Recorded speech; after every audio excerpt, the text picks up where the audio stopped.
Okay, let's see.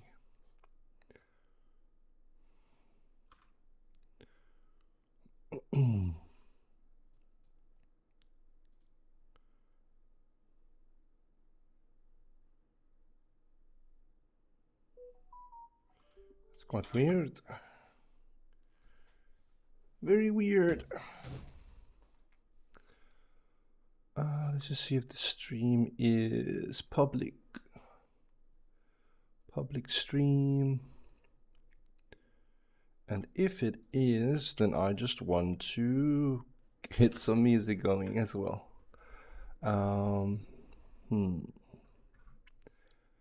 Some Gary Newman sounds good.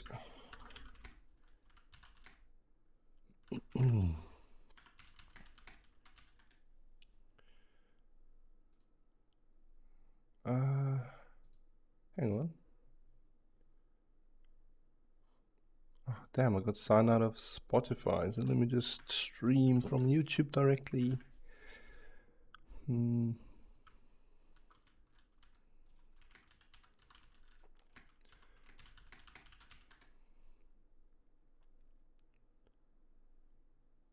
All right. That's cool.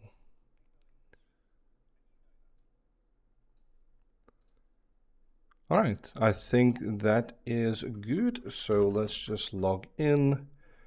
And is the stream actually public? Let's just make sure. Because if it isn't, then that's going to be a bit of an issue. Yeah, it's public. All right, cool. Hello. Hope you guys are doing all right. All right, cool. Let's just get on to Eve, and then I can privileged just do my thing. So feel free to chat. Sure, what question do you have? What would you like to know? Let's just turn off this lab, which is like a Juniper Ocnos hybrid thing. And let's go on to that MikroTik LAB that I was posting a photo of on Twitter and stuff. Or X, as it's called these days. All right, this looks good. I don't know why that network keeps just jumping to the right like that. It did it earlier as well. All right, let's just zoom out a bit. There we go. So I'm just going to turn on all these nodes. These are all blank nodes, by the way, although I did log into them to basically turn on Ramon. And I think I set the identities as well, just so I know what, like which router is what, so I don't get lost. Because there's quite a few, as you guys can see. I'm trying this whole like MPLS lab with different services that I want to span.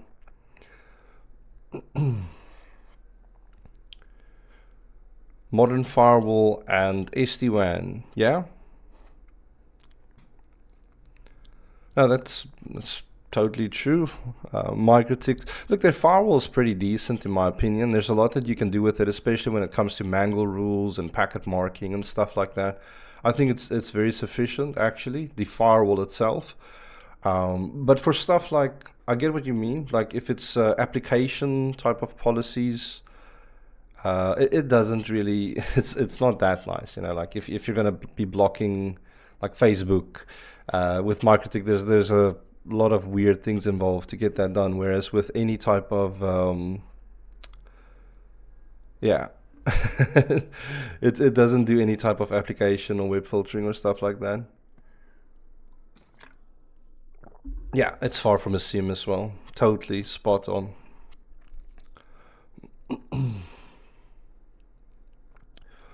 Alright, so while I think everything has booted up, I just want to make sure that I can actually see all the devices on Ramon quickly. Downloads, I don't even know why I'm trying to go into Ramon. Let's just get on to Winbox, because I love using Winbox. It's still one of my favorite tools. Alright, cool, so we can see our ISP and our transit routers. So I can just quickly connect onto Ramon. And there's all our devices. Very nice.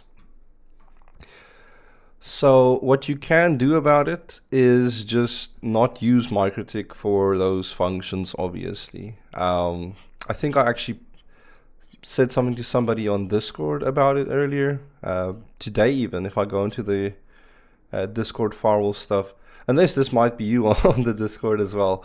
But this is the MikroTik Discord. Somebody was asking also a kind of a, not really the same type of question, just more or less, hey, I've got this type of thing.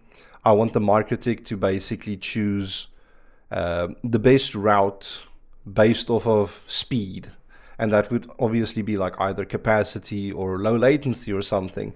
And what it came down to for me is you're not gonna like get that on MikroTik, that specific functionality, because that is an SD-WAN type of feature where you can push applications over a specific path based off of latency or capacity requirements, and MikroTik just doesn't see that offhand.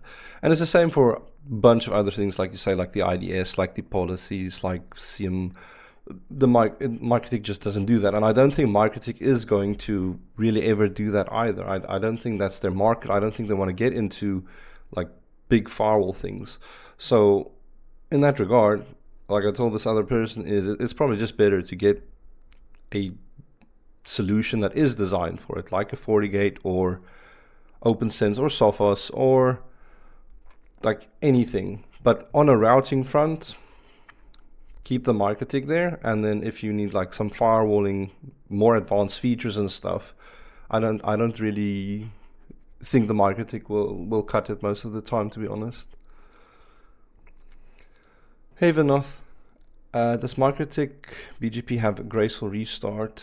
Because we peered with Google. To be honest, I'm not sure. I'm pretty sure it should have some form of graceful restart. I'll just have to have a look at the documentation. And sorry if I do seem a little bit rusty, guys. It's been a couple of, let's say, months since I've actually really worked on MikroTik, even though I use it in my home. The network I'm currently working at, it's mostly like Juniper kit and stuff, so there isn't really any, you know, me playing around with MikroTik and figuring this stuff out. So this is what the labbing is for, like on Thursdays, just to kind of get back into it and keep up with it and like learn with you guys and figure this stuff out. Like again, this is just me labbing. It's not me teaching or showcasing or anything. This is just a lab, and I just want to bring up solutions. And if you guys have questions, ask it, and we can see if we can make it work on the lab as well. Like at the moment, this lab is again just blank. It's not doing anything. We need to configure these things so that we can start trying to make the solutions work. And obviously, we're going to use stuff like BGP as well. Yeah, no, this is EVE-NG. This is EVE-NG. So this EVE-NG Pro Edition that I'm using, this is why everything looks like pretty nifty. But my license is going to expire in like 2 months, so I might either get Community Edition and then wait for the Black Friday deal to renew it. Because I mentioned it in previous stream as well. It feels really weird to get the Black Friday deal and then you get a year and a half, and then you need to wait for the next Black Friday, which would be the next year afterwards, before you can actually get the same type of deal again. Doesn't feel very nice. All right, let's quickly get this lab up. What I like about labbing MikroTik is it's really lightweight compared to something like a Cisco or Juniper. If you bring that up like a Nexus switch or one of the Juniper VMXs, those things consume so much resources. My lab scales down way lower if I'm using these big boy devices. With MikroTik, as you see, I've got like, what, there's almost like 20 nodes on here, and they run perfectly fine at the same time. All right, cool. Anyways, I'm talking too much. I just need to start assigning IP addresses to interfaces. So I can either do it on Winbox or the CLI quickly, since I like Winbox. But it's quicker to just do it on the CLI as well. So let's just do it that way. Oh, this is my gaming computer. So this is what I like about being a gamer as well, because you get a pretty beefy computer. Although it's not the greatest PC, it's an i5. I think it's a 13400F, the CPU, running on a MSI board. I've got 32 gig of DDR4 memory running at 3200 megahertz, and it is a GTX or RTX 4070. But the GPU doesn't really factor that much into stuff like Eve, to be honest. There was one weird cool thing I saw with the graphics cards these days, NVIDIA. They actually do AI, and you can install like this weird AI thing on your machine if you're using like a 30 or 40 series card. And it kind of freaked me out because why? And I mean, it's nice having that functionality, but it feels really like weird as well, having NVIDIA's AI hanging out on your computer. And that thing also eats a lot of resources, by the way. It's not lightweight at all. All right, let me start doing something. Let me just maybe log on to the PE1 and add some IP addresses. So let's go TMB123, because that is what I've added as my password for my lab, which I usually do. So I've got 10.0.1.8. There's a few IPs there actually.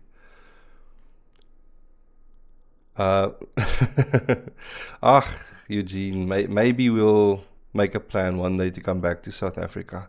I need to wait and see what the elections look like. I think it's next month, if I remember correctly. It's around the corner. So lots of interesting things going to happen, I think. Okay, let's do one thing I find interesting though about moving abroad is, and sorry guys if you're not aware, like I am from South Africa. My native language is Afrikaans, and what I find funny is I always think to myself, obviously in my native language, so my accent has actually become thicker. Like I've become more Afrikaans being here, since I just keep like thinking in my mother language to myself, even though I speak with everybody English. And I can obviously put on a bit of an accent, like an American type of accent, to kind of still speak in a certain format. But I have picked up that my Afrikaans thing gets a bit high. Do you apply MPLS TE in this lab? Not yet, but I've thought about that. I actually want to add MPLS traffic engineering as well. That would involve using RSVP as opposed to using LDP. So that is on the table as well. I'm probably going to do LDP and RSVP both, but not at the same time. It's just set it up one way and then set it up another way. And then there's a few other things that we can test out and see if we can make things work. Let's just start off again with the IP address. So IP address add, and then we can add 172.31.0.1. And sorry, I need to put in address equals there. And that goes on to Ether 4. Oh, interface Ether 4. Then we can do Ether 2 quickly. So we can just up arrow that. Address equals 164.0.1/29 as well on Ether 2.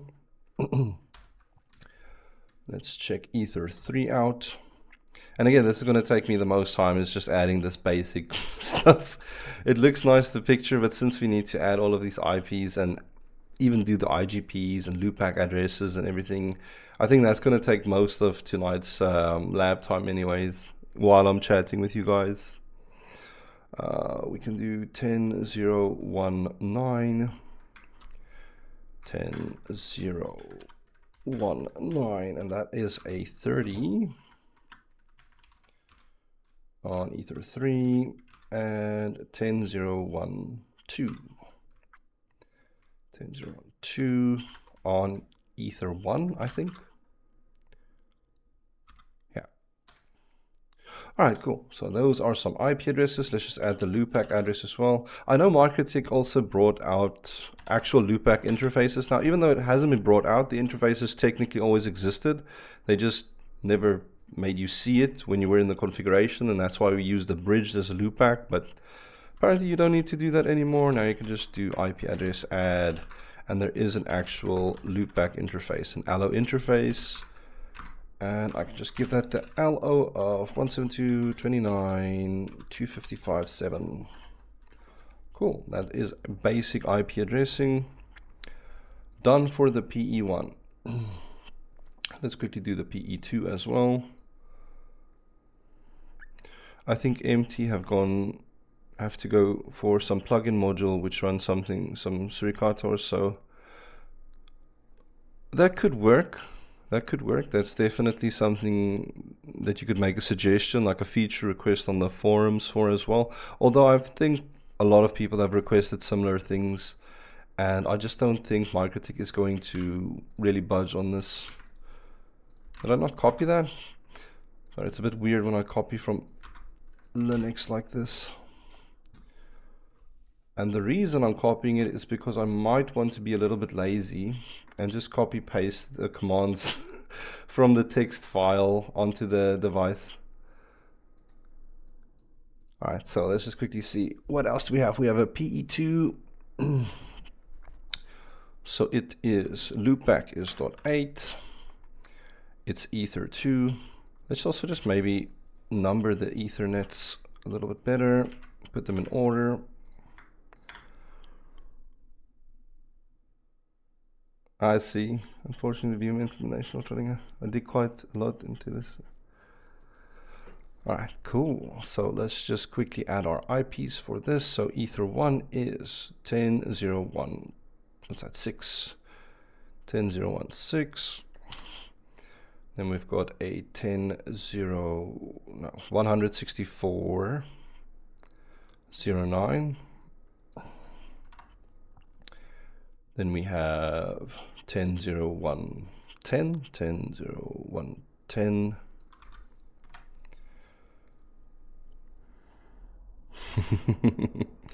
Yeah, no, that works. It helps. I don't know if it is good for running container. I think that's more of a question. It depends on the resources really. RB450. Let's just quickly have a look. Sorry guys, RB. I'm just interested. RB450, GX4. I just want to see what this device has, and then I can theorize if it's good or not. That CPU already looks a little bit scuffed. It's running ARM. It's got plenty of RAM though, but storage space is quite small, so you're probably going to have to put the containers on an external drive. Does this come with USB or not? Oh, it's got a memory card for a micro SD. Alright, that's pretty cool. Could probably host it on there.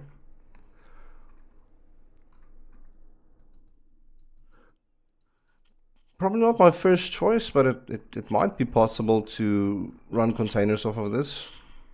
Like a couple, maybe like Pi-hole and stuff. Can't see that as a problem. And I'm actually surprised. This board's a lot like stronger than I thought.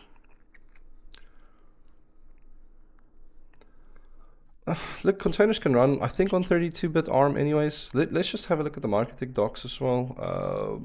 Help mikrotik.com/docs. And let's just get into the container stuff quickly. Containers. It should be extended features, if I remember correctly. Have they moved it? Oh, it's at the bottom now. Container. Right, so this is just some setup. I'm pretty sure. I think it's at the very top they say what can run it. But I'm fairly sure ARM32 can do it. ARM32. Yeah, ARM can run it.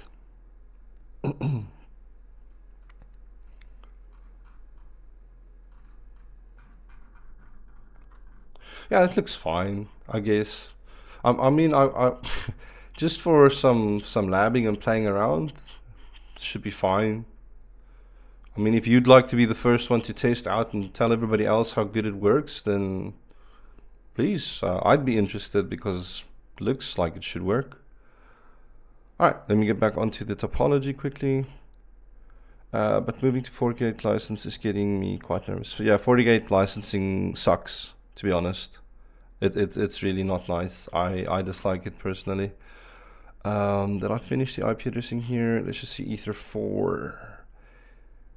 Ether 4 is going to some customer stuff as well. No, I didn't do that yet. 164.0.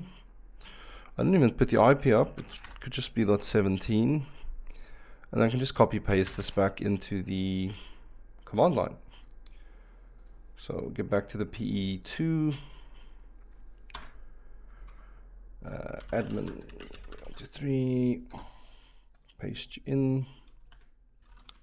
Cool. And then I just quickly want to see if I can ping that interface on Ether 3. 10.0.19. Cool. That's working.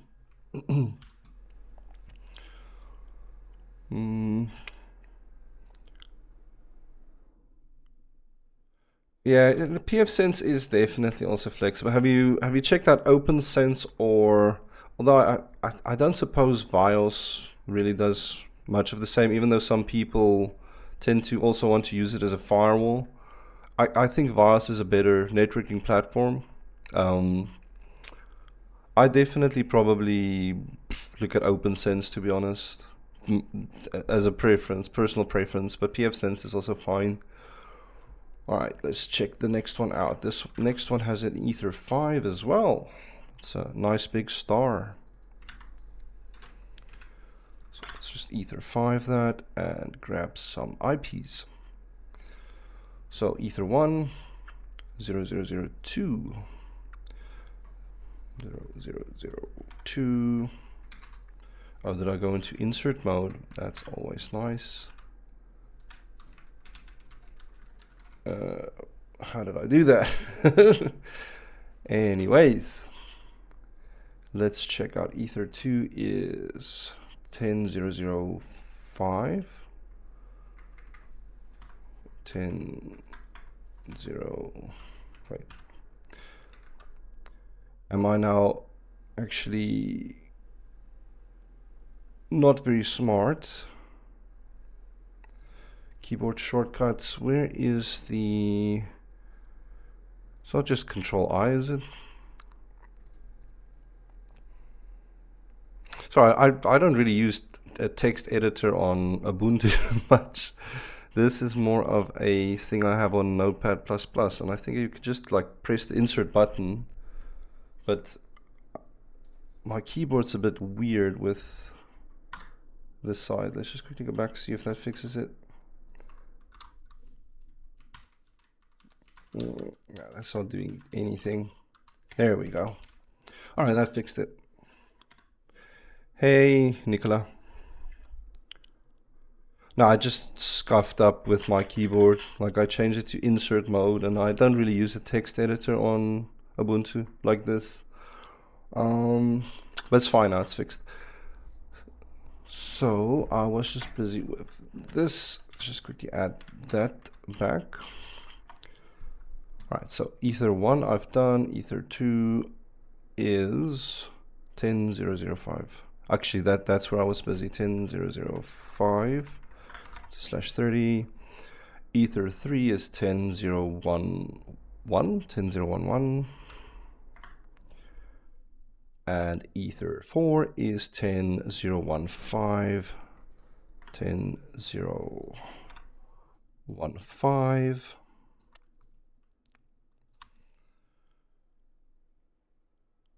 Oh, that's cool. Thanks for tuning in, Charlie. Then we can get on to our Ether 5. This is going to be 10.0.0.25. 10.0.0.25.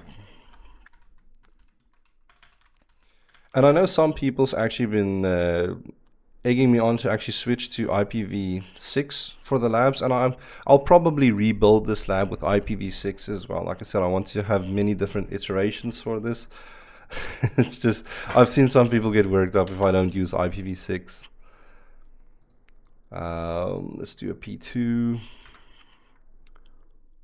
So that's just copy paste into here. Admin. Oh, did I change the allo address? I don't think I did. No, I didn't. That is .2. That would have been a costly mistake later on. Thanks for catching that as well, Lukman.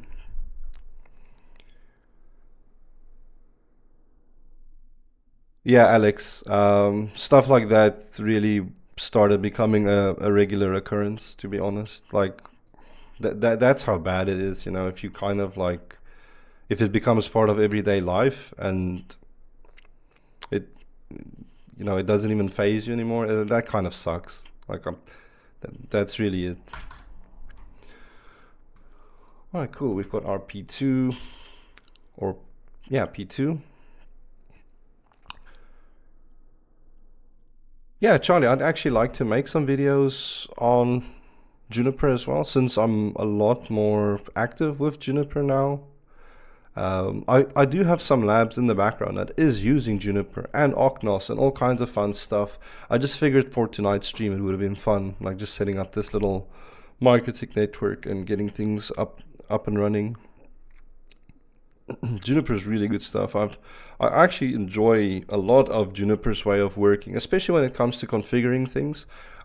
Like the file system and just the ability to roll back changes like on demand is so powerful. It's also so nice that you can run the configuration and then before you commit the configuration, you know, it's already like in a separate instance. You can see if the config is good or not, because so many times, you know, you accidentally make a mistake and with MikroTik at least you have a way to get back into the device and usually fix your issues. With Cisco not so much. There's many times I've locked myself out of a Cisco router and then somebody physically needs to either go reboot the equipment or console in to get the stuff fixed. Even though the newer Ciscos also work like Juniper with commits and rollbacks and stuff, it just shows how much networking has changed over the years. All right, let's go into the P1 quickly. P1's only got 3 interfaces. Poor P1, that's such a small device. Let's just grab this. I'll just copy paste this and then I'll just scale this down. So that's just going to be Ether 1, 2, and 3. That IP is going to be .1 for the LO. My Ether 1 is going to be 10.0.0.1. My Ether 2 is going to be 10.0.0.17. And my Ether 3 is going to be 10.0.0 something, 10.0.0.9. Awesome. So we can just copy and paste this. Pop that into my P1. And TMP123.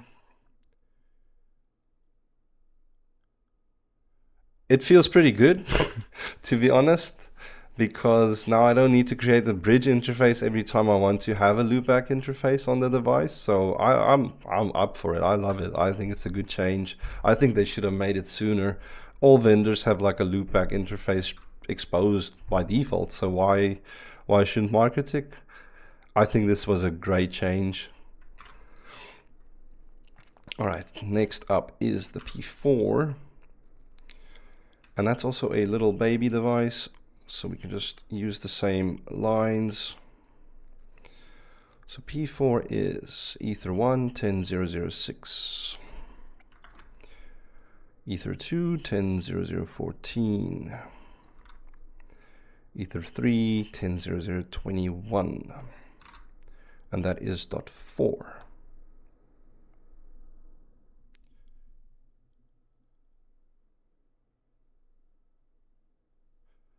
Juniper does have that, actually. You can do a commit check, it's called the command, and you can specify how many minutes it takes. You can say it should take a minute or 2 minutes, and then only if you type in commit and enter again will it keep the committed state. So yes, there's also like that, you know, that nice little fail safe in case you do make a mistake with the new active configuration. Like I like that a lot as well. I think that's also very nice. I've seen that save people actually. And you know, time is money, and you don't want a whole node or a whole POP or something to be down for hours. It's better to just have that one little thing to just roll back. And I do agree that a loopback interface should potentially be hidden if it's not in use. That's where it's kind of a bit of the problem with MikroTik as well, since, you know, the market is so varied for it, because lots of ISPs use it, but a lot of home users use it as well. And home users aren't typically going to do anything with a loopback address.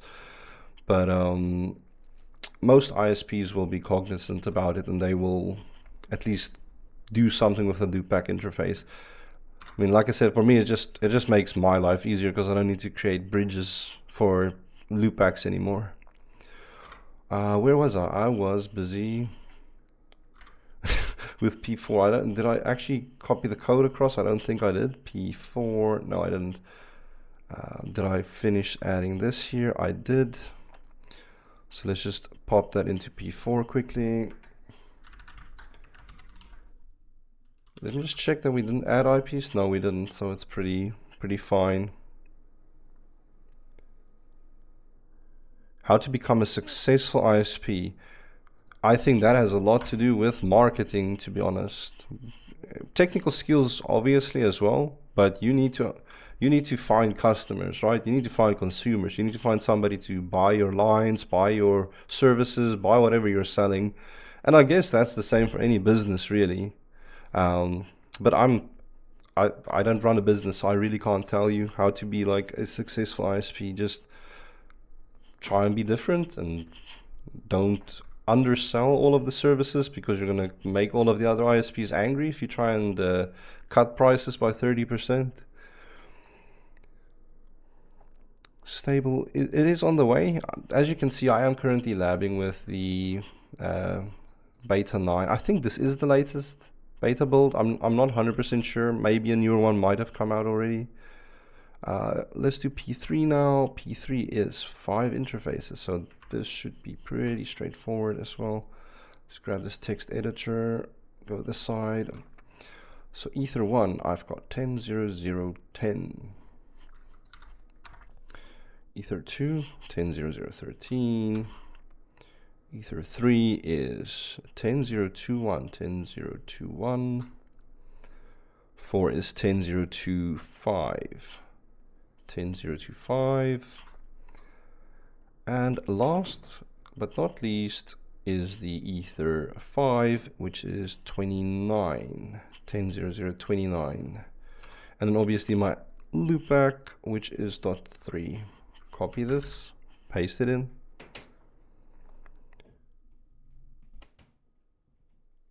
No, it's not a free market. It's a very competitive market. I mean,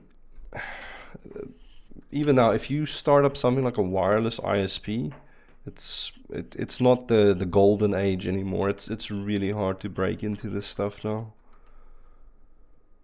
And especially subscriber-based services, you know, like people trying to sell stuff like fiber to the home, or fiber to the premises, or whatever. I think it's very difficult. There's so many ISPs selling the same thing.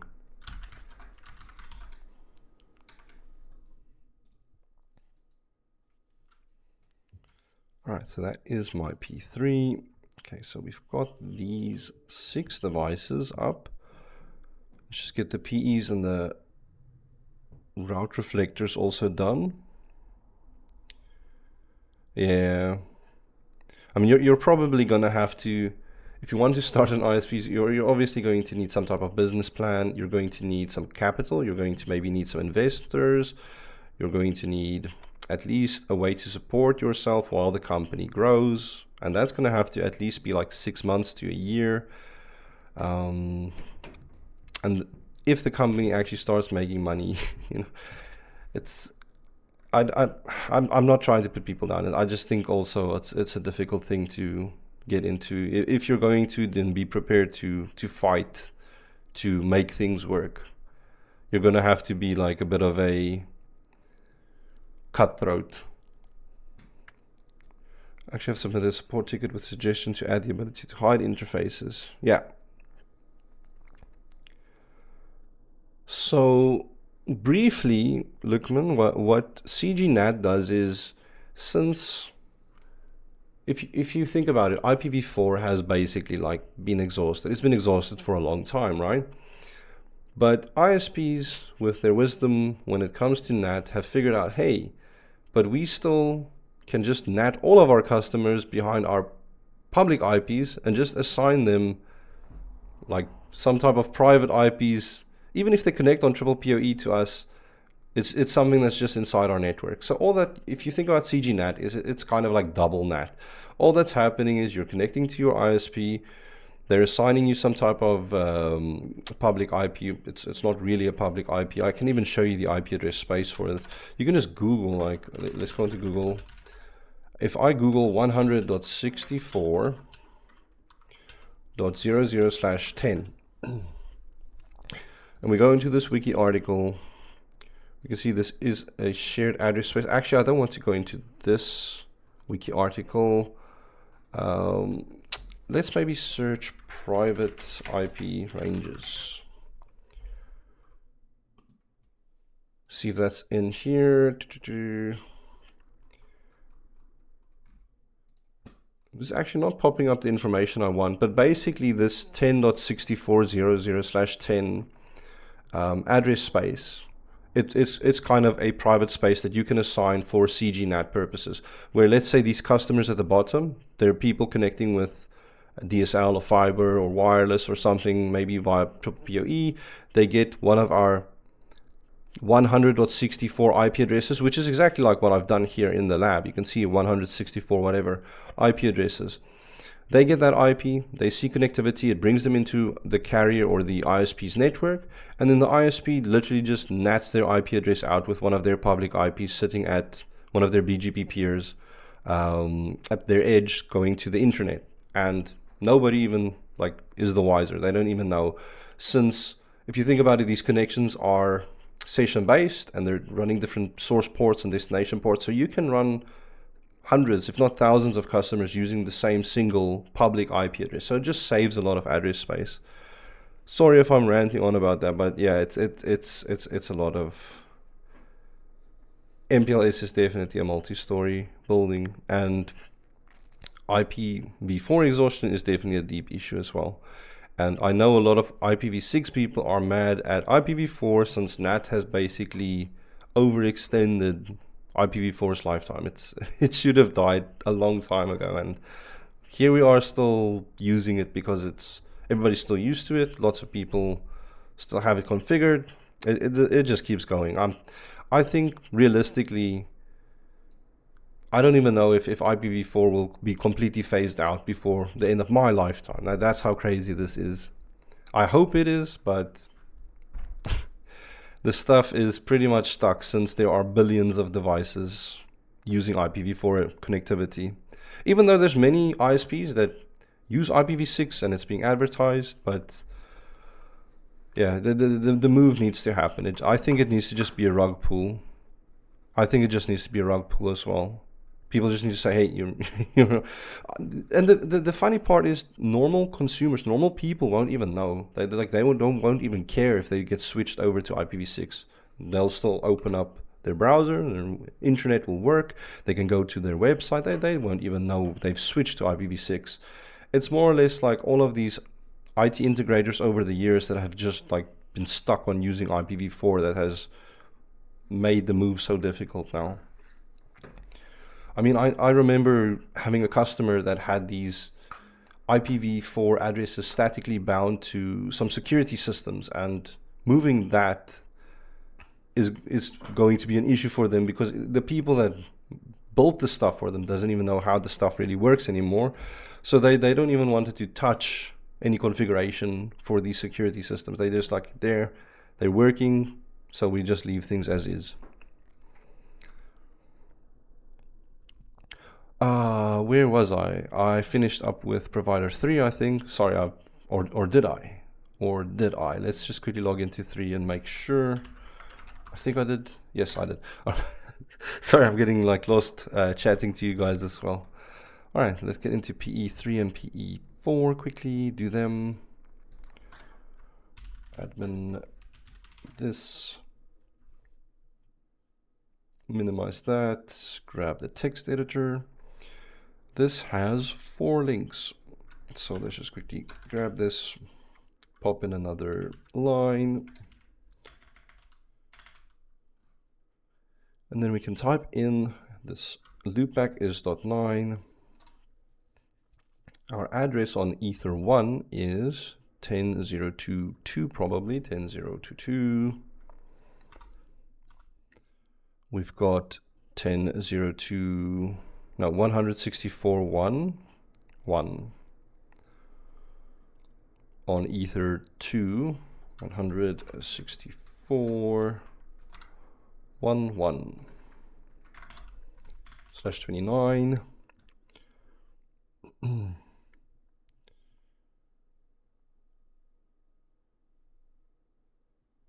All right, and then we can go Ether 3 is 10.0.2.1, 10.0. Hang on, no, I'm looking at the wrong thing here now. Ether 3 is 10.0.2.9, 10.0.2.9. And then Ether 4 is the peering IP of 172.29.25. No, I'm looking at the wrong thing. 172.31.0, is that 10? That is a /29. So make sure, yeah, that looks good. Okay, copy paste this. Yes, this is EVE-NG. It's a fun little network emulator where we can quickly and easily build topologies to lab with. I used GNS3 for long as well, and there's nothing wrong with GNS3 if you use that. Eve is just like a preferential thing for me over the years, but GNS3 is just as good. I've seen that they've released major updates and upgrades with GNS3 where you also have like a web-facing configuration like this, where you don't need to install that silly GNS3 application to get into this stuff. That used to be the most painful thing for me. Potentially, yes, I will share the lab once it's ready and done. I mean, right now it's going to not really be giving you much insights, but at the end, yeah, I'll definitely be more than happy to share the lab. Let's quickly have a look here. Let me just make sure. No, I don't want to execute any script, please. Okay, I've got IP no configuration, so let's just add our config. This is also one. So 1, 2, 3, 4. Okay. Can just use this one. So Ether 1 is 10.0.2.6, 10.0.2.6.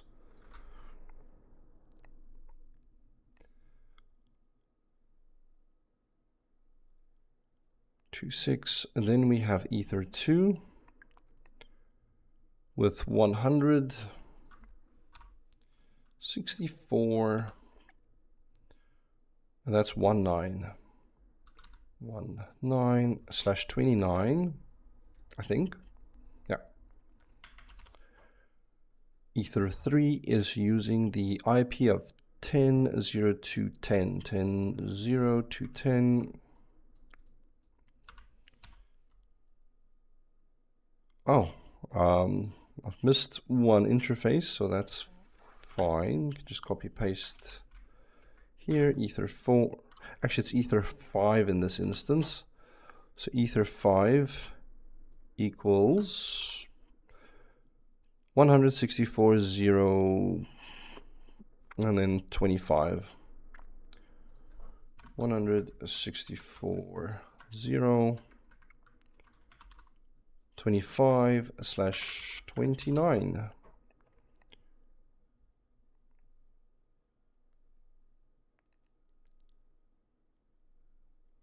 You know, I think that's debatable, to be honest. Look, I agree. I also think MikroTik stuff should be aimed and focused for ISPs, but a lot of their stuff is like also consumer centric as well, where they're kind of like also trying to compete against the ubiquities and the D-links and stuff like that. I don't know.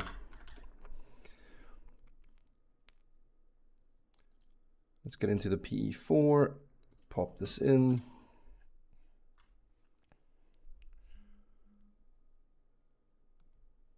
Yeah, Sure thing, Eugene. I can definitely do that. I might add some aggregation switches later on. And for you guys that's not aware what an aggregation switch is, it's basically just like, think of it just a switch that comes in front of one of these provider edge routers. The customer stuff equips onto the aggregation switch, and then the switch goes into the router, and then you can just, like with VLANs, distribute and provide the services and such. It's a very common thing to see as well. I just want to get this base core network up and running before we start doing that and add additional components.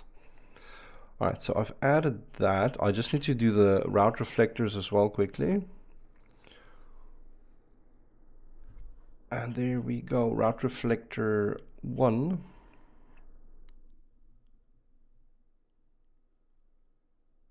Let's just quickly see here, admin.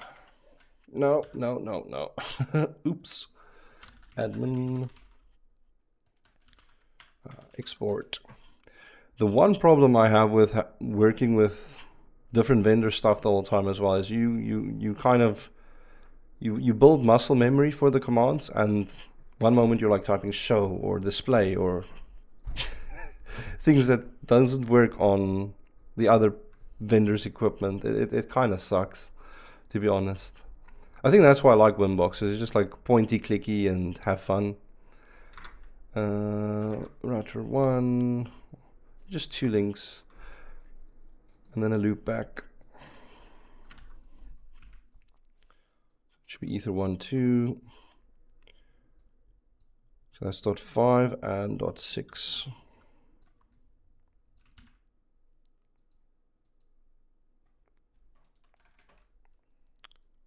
.6. Let's quickly have a look here.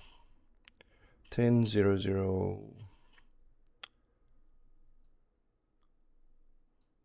No, 10.0.0.26. And then 10.0.0.18. 10.0.0.18/30.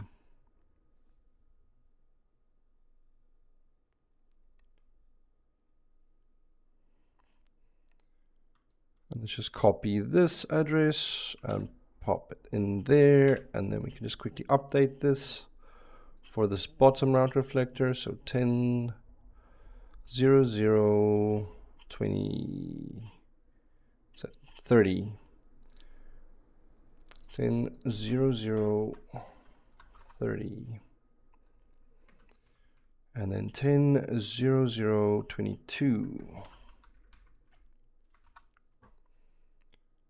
Alright, and then it's just copy paste. So let's grab RR1. I think I already had a session open, but it's fine. RR2. TNB.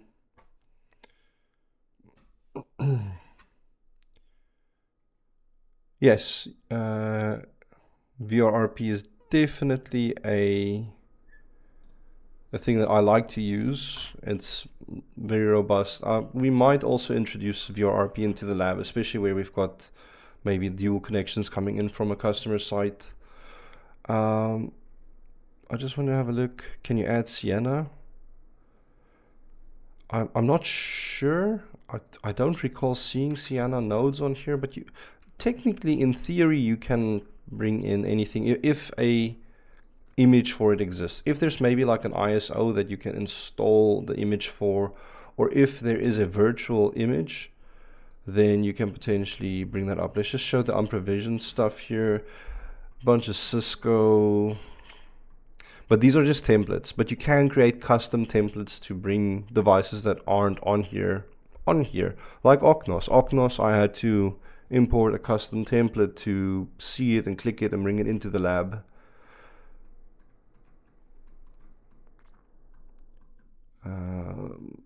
No, I don't see any Sienna stuff, but it's fine. We can figure it out.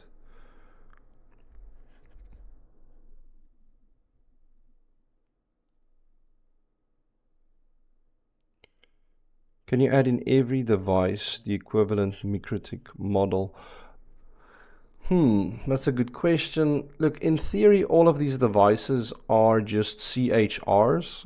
although you can obviously just repurpose a CHR by adding more ports onto it and just naming it a switch and configuring it the same way you would configure a switch like a CRS, and life goes on. So you can do it that way. So you can emulate all of it. The thing with these MikroTiks, let me just log on to one of them quickly. Although I could show you from the CLI as well, but I think a lot of people are also just used to seeing stuff like this on Winbox. If I go here and we just have a look at the licensing, this is the biggest difference when we're using virtual equipment. MikroTik is going to be limiting your speed on your interfaces based off of the license. So all of the equipment can do everything. All of these CHRs, they have all the functionality. They can do routing, they can do switching, they can do everything. But the speed on a trial license, like all of them are on right now, is capped to 1 megabit. So we're never going to get more than 1 megabit. So that could potentially cause issues if the lab grows too much and we have more than a megabit worth of traffic having to cross the network, because then that's going to cause some bottlenecking and throughput issues and speed, and it's going to be not nice. All right, but if we look at our system license, here we can see we're using the free license. Now you can renew your license here. Then all this means is you can upgrade this CHR if you have the appropriate license with MikroTik. So you could set this for P1, which is what most people get whenever they just pass any MikroTik certification. If you pass your MTCNA, they typically give you a free P1 license. And I've got like 5 or 6 of these P1 licenses just from passing exams that I can assign on a CHR. And the nice thing is you can move the licenses around on the MikroTik portal, on the MikroTik website. If you ever need to decommission or change a CHR or something happens, you can request a license for it and just move that license to the new CHR. But in essence, what it means, P1 is you can get 1 gigabit on all the interfaces. P10, I'm going to give you guys a guess, you can get 10 gigabit interfaces. So that means maybe if you have a beefier or bigger server that has 10 gig NICs, then you could potentially push 10 gig stuff over it. And then the P unlimited is obviously when we start moving into these bigger pieces of equipment, especially with the network disaggregation. You know, you've got these big servers, even though it's not really a server, it's more like a router that it can also be a switch. Oknos mainly runs off these things. It's like edge core devices where the things can push out like 400 gigabit ports, 800 gigabits, some of them even. Like this is what the unlimited is for. Trial is 1 gigabit, but trial is, you don't have the trial license on the CHR. The trial license is more or less if you build an x86. So let's say if I get the x86 ISO and I install it as a VM, or I install it on a physical piece of hardware, then you can request a trial license, and yeah, that's like a 24-hour limit, and then you get the 1 gigabit. But people do like weird stuff with it, like reset the clock or move stuff around as well, just to kind of circumvent that restriction or that 24-hour time limit. but I just like using CHR and moving those P1 licenses that I anyways get from passing exams around, even though I don't have enough P1 licenses for this lab. It's just never going to work. But it's nice if you want to lab certain throughput things and build bigger labs to just test with. I've done that between like Junipers and MikroTiks just to test.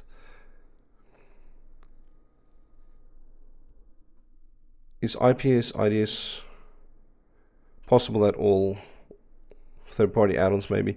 It's typically being done by another firewall, to be honest, Slim. In my previous role, what we used to do is we'd have a couple of FortiGates run in an HA cluster, and the customer traffic would be filtered through these firewalls in order to enforce stuff like application-aware stuff or SD-WAN things, or, you know, just things that you want a firewall for. So we introduced that into the network, the FortiGate cluster, and then the MikroTiks was responsible for the routing and the ISP and the services side of things. Network engineer license. anyways, I'm getting lost off a tangent here. Did I add the IP addresses to the RRs? I think I did. It's just very nice to chat to you guys as well, so I can potentially get lost while talking with you and just reading what you guys are doing.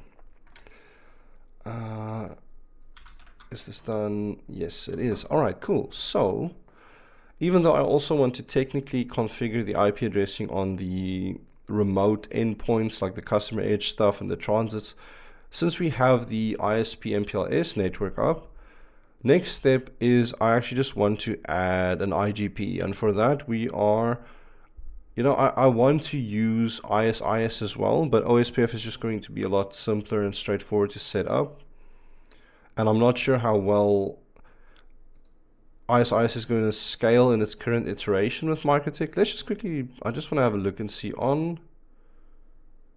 Alright, cool. So you still can't see ISIS from Winbox, but it's obviously still going to be in the command line. Yeah, so it is there. Just for the sake of getting the first iteration up, I'm going to stick with OSPF, although I want to use ISIS as well. I'm going to use that probably in the next lab. It's going to be the same lab, it's just going to be ISIS. And I'll be smart about it. The next time we do the lab, I'll have the base configurations already saved on Eve, so it can push stuff like the IP addressing and all that other stuff, so we don't waste another hour, like assigning IPs to interfaces and stuff. It's just a press go and then start configuring the IGP. Alright, so let's start off with OSPF. So there's a few things we want to do with this. Maybe I just want to close all these windows, but that will close my Winbox session. Actually, I can keep that alive. And let's just start off from left to right. So I can start with the PE1. So with OSPF, a few things we want to do. We obviously want to add our instance, we want to add our area, and we want to use an interface template to configure this stuff on MikroTik specifically. So what I could do is routing OSPF. Let's start off with our instance.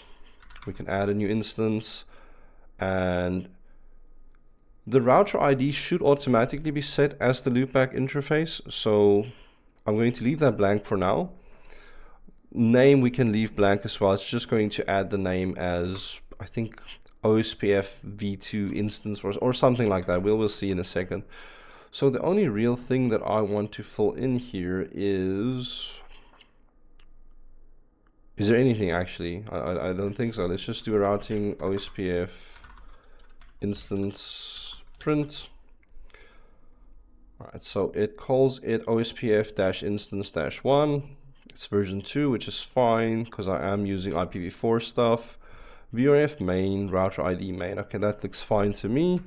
Then we can do a routing OSPF area. Let's just add a new area. And obviously this is all going to be running in the backbone. So we want our area ID to be 0000.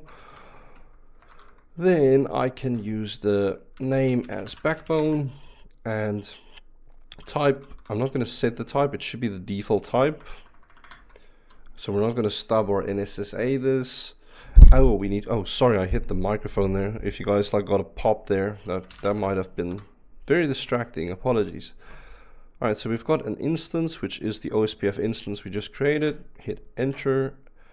And for brevity and to make things a lot easier, I'm also just going to copy paste these commands quickly into a text doc so that we can quickly use this again and again and again.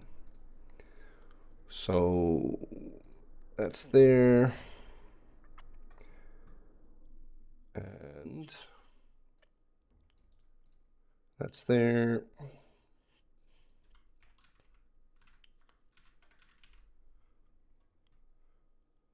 And now the only big thing that I want to do is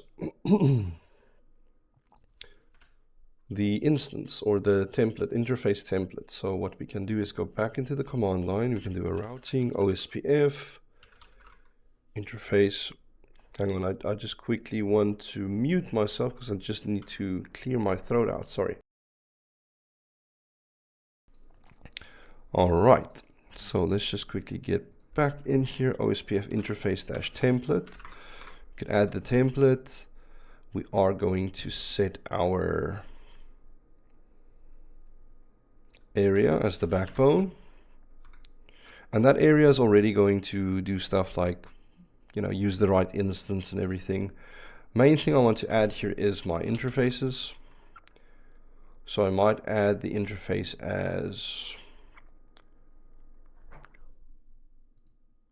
all right, we're on PE1. So the real things that needs OSPF is Ether 1 and 3.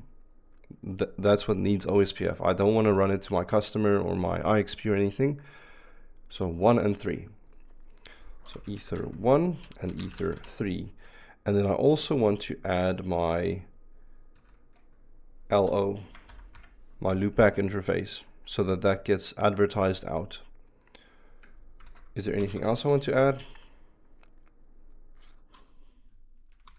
Let's look at our different types. So type in this instance, I am going to be using point-to-point for my type, since these are point-to-point links across the network. We're not doing any broadcast. We don't like have a bunch of routers in the switch and they don't need to broadcast to each other.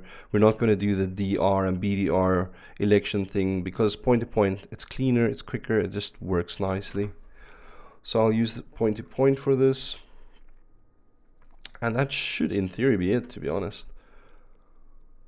Now this might be the only command we really need to tweak for the other devices, the other nodes.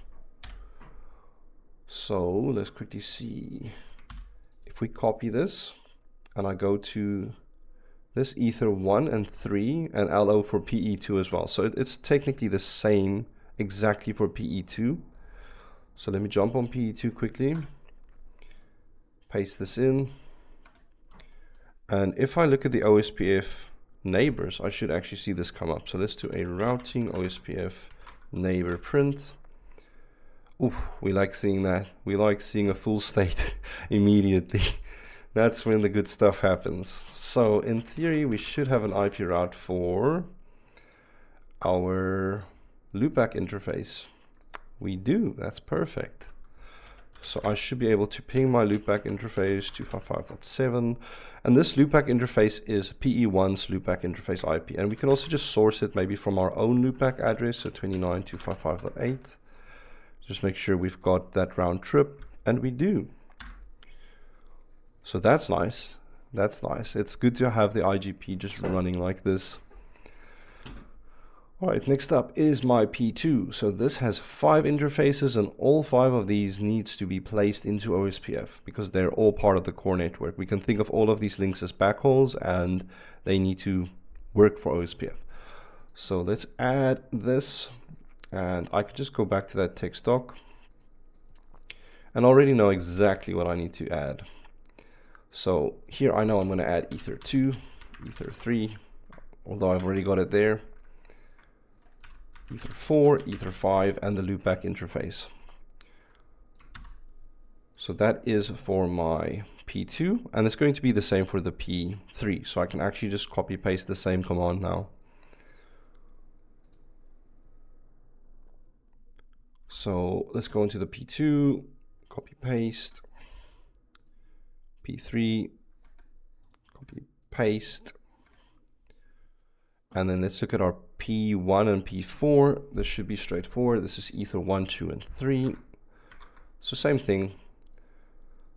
I could just scale this down. So let's remove Ether 4 and 5. Copy paste.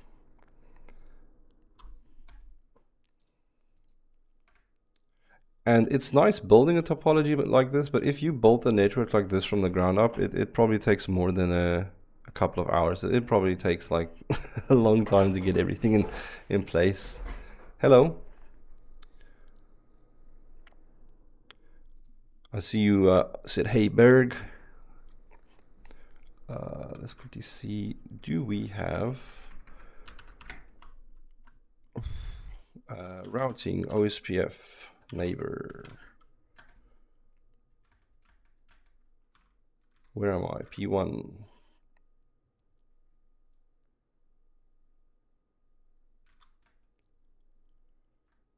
I'm pretty sure I did configure P3 as well.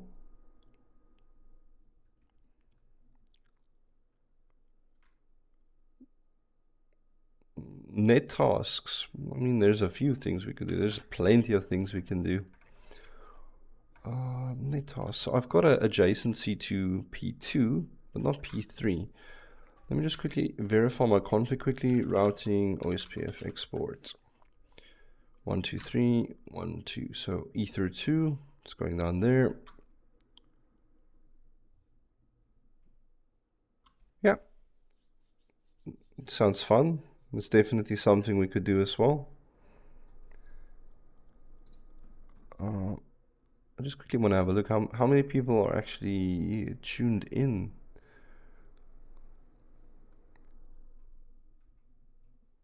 Oh, cool. Hello.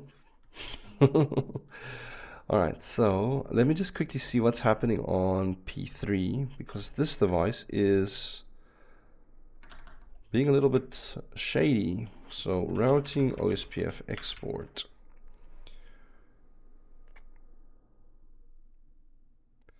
Looks fine. Routing OSPF neighbor print. So that's up. Let me just see if I can actually reach the IP on P1 from P3. So can I ping 10.0.0.9? Ping 10.0.0.9, and that's probably going to fail, and this is probably where our issue is. All right, so now that we know that we have an error because we can't get between the nodes over this link, it's probably like a misconfigured IP address, which is kind of to be expected since I've just been copy pasting stuff off a text document. So let's have a quick look here. If I look at the IP address, print this, my ether1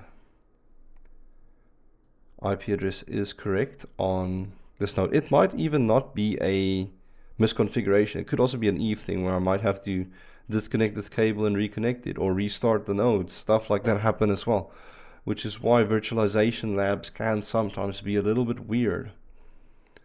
Let's get on to P1.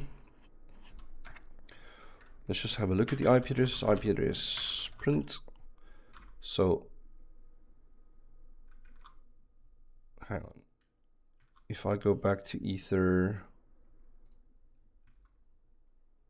where's my P3? Every time this happens, I feel like Gandalf when he gets lost and he like thinks like, what's happening? Where am I? Feels exactly like that. Okay, 10.0.0.10. Okay, that's right. And the P1 is also right, I think. So P1. There we go. But is it the right interface? No, it's not the right interface. So there is our issue. That is our problemo.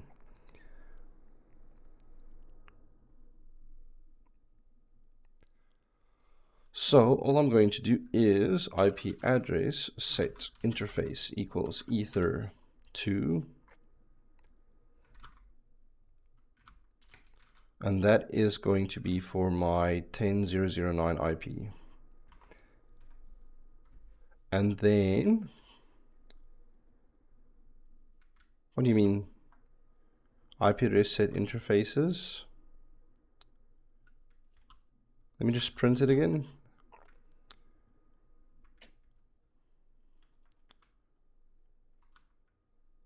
The number seems right. Numbers 2, 10.0.0.9. Oh, you know, I'm so silly. Ether 2. And then I just need to move the IP address from ether, what was it? This number 1. So that is going to be ether 3. Yeah. All right, that should actually fix our issue that we're having. So let me quickly see, can we ping across 10.0.0.10? If we can, then the OSPF should come up. So routing OSPF neighbor print. There we go. This is what we want to see, because there should be 2 neighbors this way, although we will form an adjacency with the route reflector as well. Though the question is, that's fine. It's fine. I'll set up the OSPF on the route reflectors as well, and then we'll just have BGP sessions to the route reflectors, most likely just from our provider edges, just to pull down some routes and routes and stuff.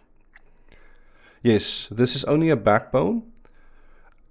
We will potentially add additional areas as well, maybe in later things, but this is a pretty flat thing where we control the whole network and we just want everything in this area 1, or not area 1, the backbone. Next up is our PE3 and 4, and then I can do the route reflectors as well. So this is Ether 1 and 3 again, and 1 and 3. This is just like when we started off, to be honest. I should have done all 4 of those at the same time. So it was 1 and 3. So Ether 1, Ether 3, and the LO. So I can just copy paste that into the PE3, PE4.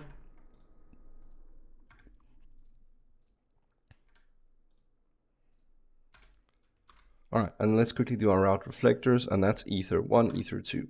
So basically the same config, just change the Ether 3 to Ether 2. Then I can just jump onto the route reflectors, paste that in.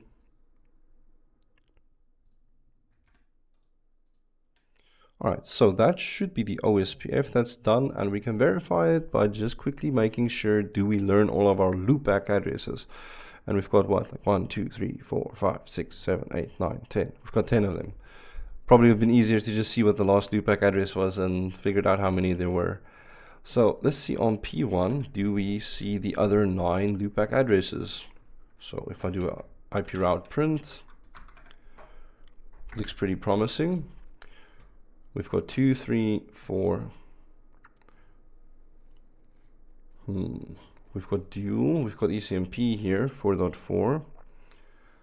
Might just want to have a look at that as well. We've got 4, 5, 6, 7, 8, 9, 10. All right, cool. That is actually a fairly good sign for our network. So next step, I actually want... No, it's not L2TP.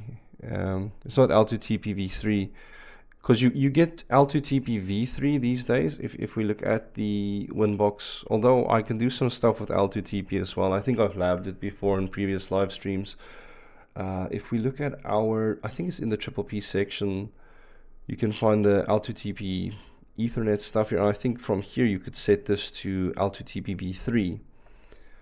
But the VPN, it's VPN v4, I think, or L3 VPN, a layer 3 VPN. It's more of a BGP VRF type of thing, where you're basically spanning different VRFs using BGP, where a customer has their own routing instance or routing table, and you're just kind of like having them have their own routing instance over your network so that their devices can get to each other, and then maybe you can provide some internet services for them as well while you're at it, because it's the nice thing to do.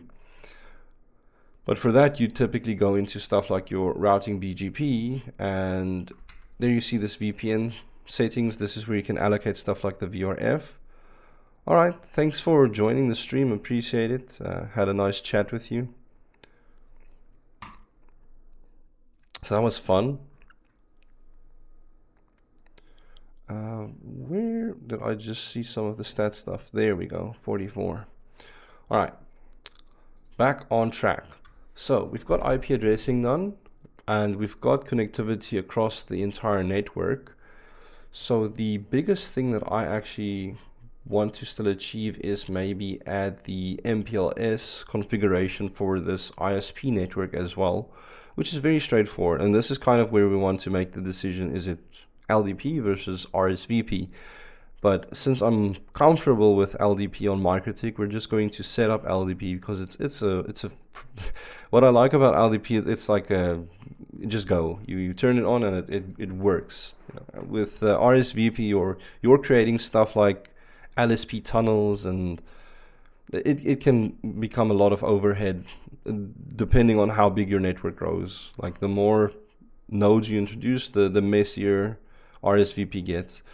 And I mean, for you guys to know what RSVP is, it's basically an MPLS protocol you can think of, or a signaling protocol, control protocol, but it allows you to build these tunnels that can make decisions off of bandwidth, basically. So you could basically assign bandwidth to interfaces almost, or paths, and then you could basically say, hey, if this path starts getting congested, follow another path. That's kind of what makes RSVP so powerful. But since we live in this world now where we get like these big 400 gigabit links, you know, it's kind of like, it's still very useful, but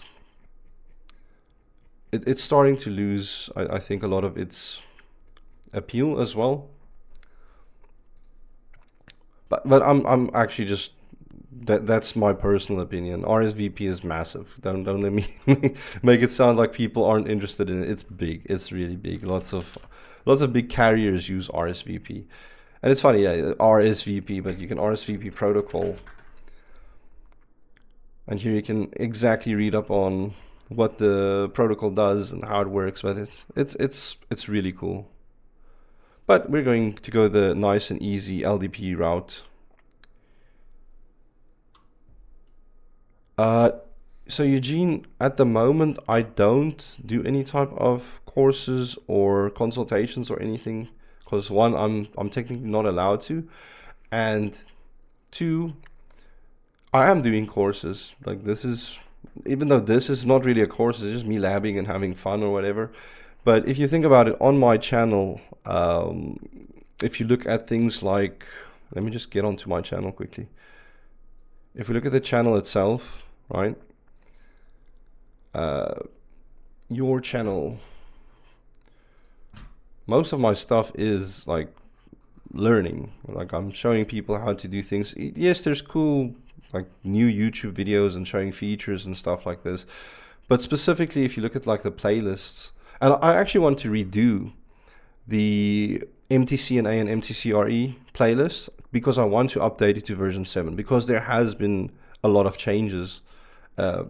Even some of the commands, or where you find things like NTP, has changed. It's not the same. So I want to update these courses. So if you want to learn, you're welcome to look at this. There's a full playlist here covering all the topics that is expected to know about the MTCNA.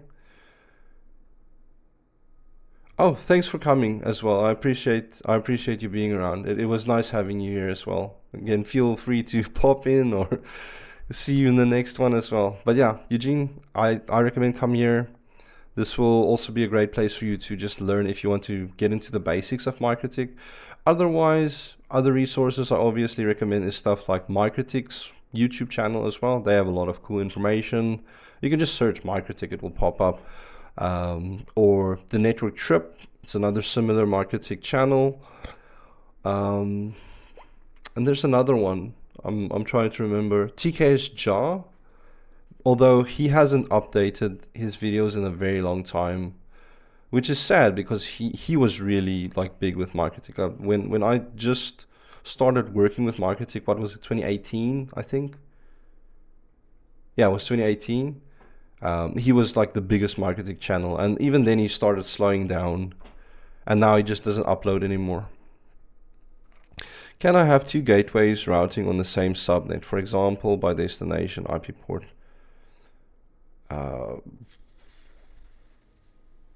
You could probably, potentially, I guess. I'd probably have to see what you want to do in a small little diagram, you know, like on Paint or on draw.io or something, so I can understand exactly what you want to do. But what I've learned in networking is anything is possible. Anything is possible. Where was I? Enabling LDP. That's a fair question. I might consider doing it an hour or two earlier. The thing is, the reason why I set up this time particularly for the stream is because it might be a shocker, but I'm a father, and my son is, he's turned 3 recently, but we have a pretty I don't want to say strict schedule, but we have a schedule, you know, like 7 o'clock is bath time, 7:30 is get ready for bedtime, 8 o'clock is in bed, and then reading him stories and trying to get him to fall asleep. And that's kind of like the hardest part is, you know, with a child, they can sometimes take forever to fall asleep. So that's why I made the streams time to be like 9 o'clock. But if he falls asleep sooner, or if it's not my turn to put him to bed, let's say, then I might make the stream, you know, a bit earlier as well. I might just warn you guys, but you'll see me pop online and you can join and have a chat and figure things out. Does paid in EVNG increase performance or something? Yes and no. So for the average learner, not really. You won't really see what the benefits of EVNG is. But with Pro, you can do stuff like run multiple labs at the same time. Obviously, you can make your topologies look a bit nicer, like it looks here. The other cool thing is like some of these extended features where you can like right click on the things and you can like do a Wireshark packet capture to see exactly what's happening with the traffic. So for example, I could maybe jump onto Ether 1 here and it's going to pop up a little window. It should pop up a little window. Watch, it's not going to do it now because I'm using Ubuntu to do this. So I might jump onto my Windows machine to show you guys as well, because realistically I usually use Windows for this purpose. But oh, there it is. There it's coming. It's just taking its sweet time. That was actually extremely slow. I don't think I've ever seen it take that long. But here you see I can do a packet capture in real time and I can see exactly what's happening with the traffic. It's nice to like be able to see that, you know, especially when you start learning some of the heavier protocol. I'll show you when we enable MPLS, then you can see the MPLS packets and what they're doing. It's cool. Another cool thing is like if you're working with Q&Q, you know, like VLAN stacking or VLAN tunneling, then you can also see what VLAN tags are being used inside the stack. It's so cool to see that. But that is not a EVNG Pro thing. If you could potentially also run Wireshark off of your machine. There's always some way to make things work. It's just EVNG Pro has this built in to make it a lot easier. It's also got stuff like its own Dockers built in, so that you can quickly also add these Docker nodes. I mean, this Wireshark is technically running off of those Dockers, to be honest. Oh, why did I close that? I actually wanted that up, but it doesn't matter. We'll just quickly add the MPLS and then we'll just start it up again, I guess. So PE1, 2, 3. This should all relatively also be kind of copy-paste config again. I just want to set up the first one somewhere and then we'll work our way from there. So let's jump onto the P1, our core, and then what we could do is, I think, is MPLS in its own tab? Yes, it is. So we could do an MPLS, LDP. Have they changed much here? I think with somewhere in version 7, you just add the LDP interface from here, and then we can specify some details. Now for LDP, most important things that we want to use is our LSR ID and our transport address. And this is just going to be the loopback addresses we assigned. And this is kind of why an IGP is just so cool. Thanks for coming. I appreciate it. I really do. It was nice having you on the stream again as well. Hopefully I can stream a bit sooner later, and then you can also be more part of the stream as well. But thank you for coming. I appreciate it. So MPLS LDP add, we can add our LSR ID, and this is going to be, what was it, 172.29.255.1. And our transport was going to be the same, 172.29.255.1. And is there anything else I want to do?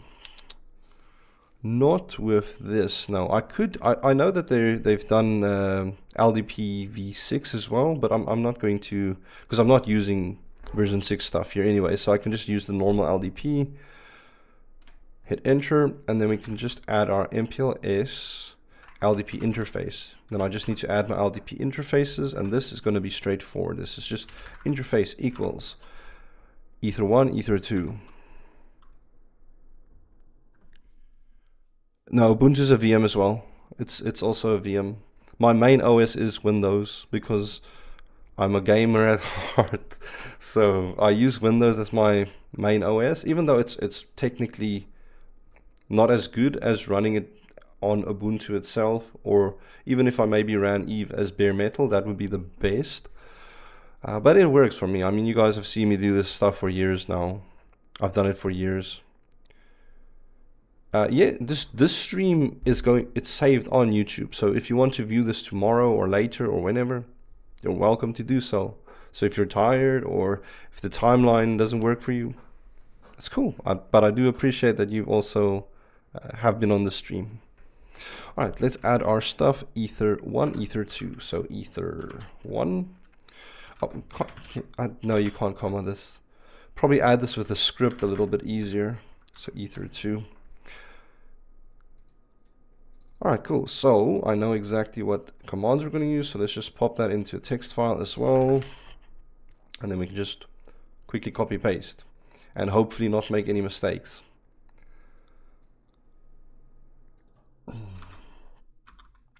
Although I'll do this on a per interface or per node basis.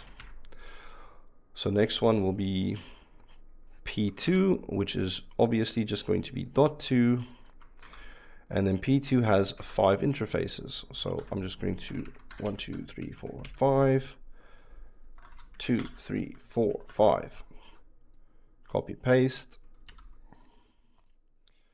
And get onto the P2. Paste this. And first thing I want to do is just make sure that the MPLS is working. So we could do something like an MPLS forwarding print. That's pretty good. We're seeing labels. That's pretty good. That's what we want to see, is labels. Because if you're not aware of MPLS either, it's just label stacking and switching. It's just kind of like, instead of having to look at the IP routing table, the devices have been so, looks like it's time for BGP. It's always time for BGP. BGP is one of the best and most interesting, but also most confusing subjects when it comes to any type of networking. BGP is massive. I've seen people that just want to run BGP for everything. Like even this internal network, they just BGP everything. They don't even bother with route reflectors. I think I saw Daryl mention that in a post on Twitter. Mr. Daryl Swear. He's cool. He's got a lot of useful stuff, especially for people wanting to start an ISP out. All right, let's continue. I want to do P3. P3 is also just the same copy paste, to be honest. Let's just jump into the config. So P3 is going to be .3.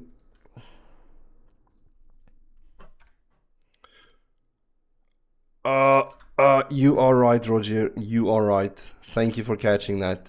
I would have made a big mistake if I just continued now. Thank you for catching that. That's the good thing about being with the chat as well. Let's just quickly jump back to the P2 and fix that. Thanks for catching. Yeah, that exactly. That's why being lazy and quick can sometimes get you into trouble. But also having 16 windows open also doesn't help much. So let's get into P2, export you, and let's just look at our MPLS. Yes, that's a problem. That is a problem. Transport is fine. It is the LSR. So we could just do a set MPLS set. No, MPLS LDP set LSR ID. That is going to be 172.29.255.2. That should be it. So let's just make sure we've got this right. Yeah. All right, cool. Cool. And I was about to make the same mistake on P3, by the way. So let's just jump onto P3 and copy paste. And then we can do P4 quickly, which is 1, 2, 3.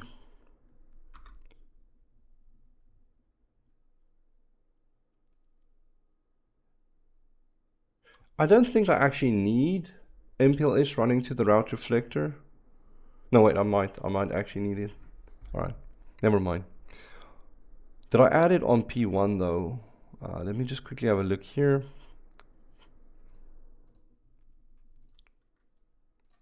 No, I didn't want to do that. Quick export. 1, 2, so 1 and 2. I actually want it on 3 as well. So MPLS LDP interface add interface equals ether 3. There we go. So that's saved. Then we can just jump back onto the copy paste, copy these, but that's going to become 4, 4.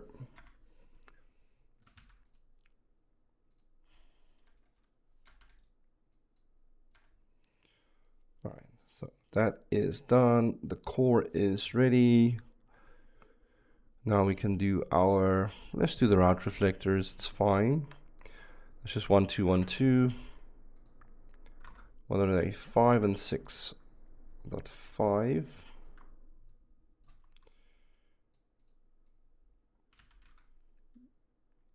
So let's go in there. And dot 6. No, bad. That's a bad network work. Why did you do that? So let's just quickly set this to 6, 6. 4 line item 0, export you, and make sure this is right. It's fine. All right, next. So we've got these devices up. So just these 4 provider edges we need to get going. And they're also the same. So it's ether 1 and 3. Just ether 1 and 3. So ether 1 and 3, similar like the OSPF. What do we have? We have 7, 8, 9, 10. Okay. So I might just configure them like this as well. So 7, 8, 9, 10. It's actually just quicker for me to do it like this instead of copy pasting. 9, 10. All right, P1, P2,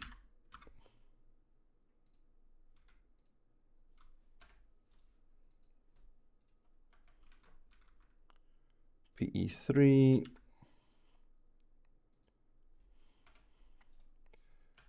and PE4.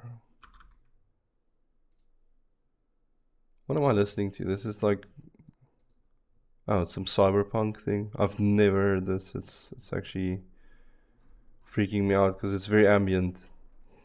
I'm just going to change the music a little bit. No, I haven't seen. I'll have to check it out. Like, although you might have missed it at the beginning of the stream, I mentioned how rusty my MikroTik or router skills is at the moment, since I'm not actively using it anymore. That's why I decided to also just restart the streams, so that I am actually, you know, not losing a skill that I picked up. And it's good to just for labbing. But I also don't just want to lab MikroTik. There's other things I want to also introduce as time progresses. All right, so let's just do that. Cool. So I could go back and I could just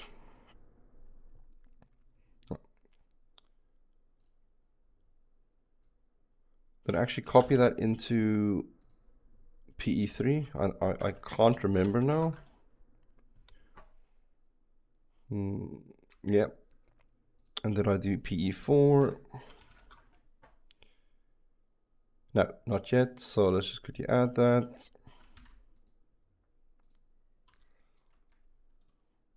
Like, it feels like the longest part was just adding IP addresses. These devices are 715. So these CHRs are running 715 at the moment. So it should have whatever new feature or function was added. Thanks, Joseph. Appreciate that. All right, so that's good.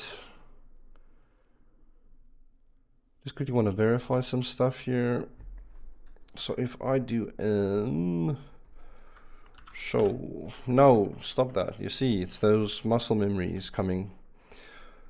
We do an MPLS forwarding table. We can just print this again.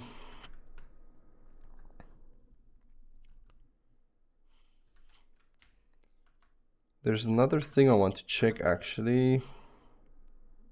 Was it with the, no, it's not with the forwarding table, is it? LDP, remote mappings, that's what I want to check.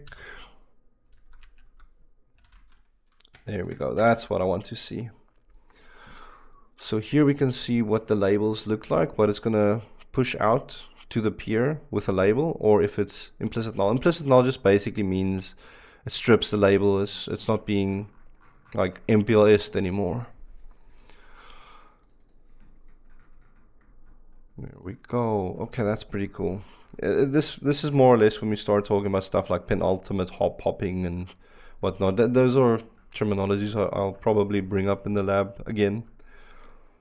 Alright, no, this actually looks pretty stable and good to me.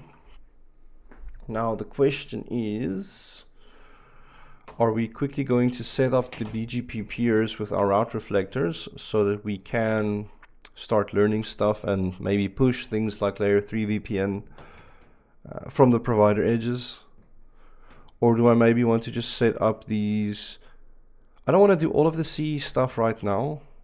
I maybe just want to get one service up and running if I can. So CE1, just quickly jump in here. It's going to be a quick thing. This should just be an IP. Again, I'm not setting up OSPF or anything to the customer edge. It's literally just an IP and then BGP. That's what I want. I want BGP. Although the layer 3 VPN portion in the ISP network has nothing to do with the customer. They don't even know what we do there. I just want to have a BGP session running from the customer site into our network so we can learn their routes dynamically. The thing is, most of the core is finished. So what I want to do is potentially do the layer 3 VPN route distribution. Look, maybe let's just add the BGP sessions to the route reflectors, because I am looking at the time and it is almost 11 p.m. this side. So I might end the stream around that time as well. So I think, yes, let's finish up with at least the route reflectors BGP sessions. That is a good place to potentially stop the lab. But this specific instance of the lab, I want to also keep as intact as possible while we're streaming it. So it's not like I'm gonna do stuff on it while the stream isn't rolling, so to speak. I might duplicate the lab and make changes, but I'm not gonna do things without you guys. So don't feel like you're missing out or I'm gonna change things. Yeah, let's quickly do that. So from the provider edges, I really want to create BGP sessions to the route reflectors, because this is how these PEs are able to then, distribute services to each other. Things like the VPLS, like the layer 3 VPNs, all that good stuff. So let's do that. So I'm just going to jump onto PE2. Maybe for Winbox, maybe I'll do Winbox configuration for this portion. Although I think you guys have seen I've done basically everything on the command line right now. So let's get onto the PE1, which I'm already on. And then I could just go into my routing, BGP, pretty straightforward. I'm not gonna use a template, I'll just fill in the connection details myself. So let's just do a connection. And I could just call this to RR1. And the AS I'm going to use, since this is going to be an iBGP connection, it's going to be, well, it is 300 for everything. All right, Roger, I'll do that. Address family, here we can set what we want. Usually it's just IP, but since we are going to run a few things, I might just tick all of this on. I'm not going to use the layer 2 VPN Cisco, so don't worry about that. Layer 2 VPN, which is just like VPLS really, and then VPN v4, which is VRF spanning with BGP and whatnot, and IPv6. This is also again why BGP is so powerful. It is a multi-protocol protocol. It allows you to run IP and IPv6 over it. It doesn't care what it is. You know, it can still carry that information inside of it, which is so nice. Let's just enable connect, enable yes, it is an IBGP connection. I can set that it is multi-hop. And I can set my local address as my loopback address. Wait, what was that? 172.29. I think this was 0. Was it 7 or something? Let me just quickly make sure. .7, yeah. And then my remote address, I think, is .5 and 6 for the route reflectors. So yes, remote AS is .5, not AS, the remote address, sorry. And the AS is going to be 300 as well. I don't even know if we need to enable multi-hop for this to actually come online. Let me just turn it off for now. And let me see, is there anything else extra? If we just leave it blank, it's just going to use the main routing table, which is what we want, because that is our core network. Attributes, we're not going to change anything with the attributes. Filters, we're not going to apply any filters yet. And since this is to the RR, I'm not going to use any filters just yet. We will probably later on do some stuff with some filters and communities and whatnot. All right, apply this. And I could just copy the same thing and then call it to RR2. Yes, I have set up LACP on MikroTik before, and it works pretty well. It just depends a lot off of the remote device you're connecting to. If it's another network vendor stuff, then you're going to be using 802.380. Or is it 180? No, it's not 380. Oh, thank you, Roger. You've been a supporter for so long, man. You really don't need to, but thank you. I appreciate that. So in regards to the LACP stuff, you're going to be using the LACP protocol. But if you have multiple MikroTiks, there's some other different modes that you can use, like XOR and RR balanced and stuff like that, which tends to work very nicely. But you know, you just stick to the normal LACP stuff because it is interoperable. You can use it between different vendors.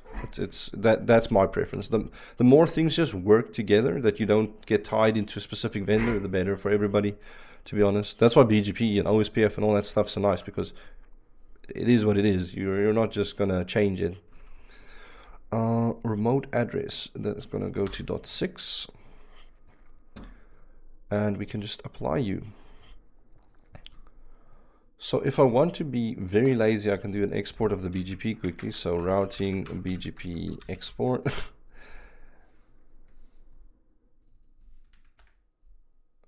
Actually, that even doesn't look nice to copy paste that. I think I'm just going to do this via Winbox for all of the sessions, to be honest. I feel like that's a cleaner and safer way to do it. But let's just set it up on the route reflector so we can actually see the sessions come up and if they work or not. So that should be the next point of call. Just close all these windows again. And from Winbox, new Winbox window, connect to the Roman, get onto the RR1 first, and then we can just quickly configure the BGP session there. I wonder if we can just make it one of those group BGP sessions where you can just specify the remote address as the subnet or whatever, and then all of them can just kind of make and establish a session into us. That might be an option to test. Let's test it and see what it does, if it actually works the way that I think it should work. 172.29, 0, was it 0? No, it's 255. 255.0/24. remote AS, local address, UR.5, I should actually be setting this as an IBGP-RR. Sorry, I didn't do that for the P1, and I'm jumping around again, but I just want to set that as well. So our role type here is, it is an RR client. And then if I go back to my route reflector, I can just set this as the RR. AS300, AFI, all of these wonderful things. Router ID is 172.29.255.5. Set it to connect, set it to listen. And what can we call this? Inbounds or PEs.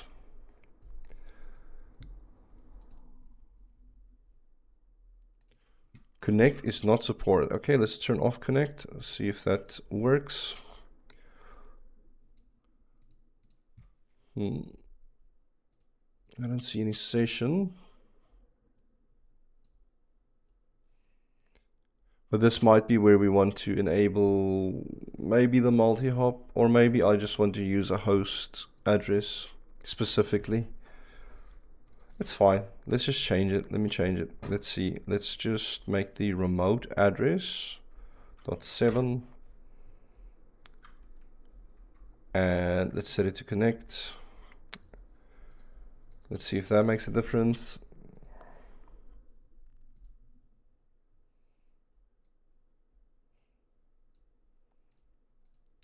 I'm wondering if I'm missing anything now.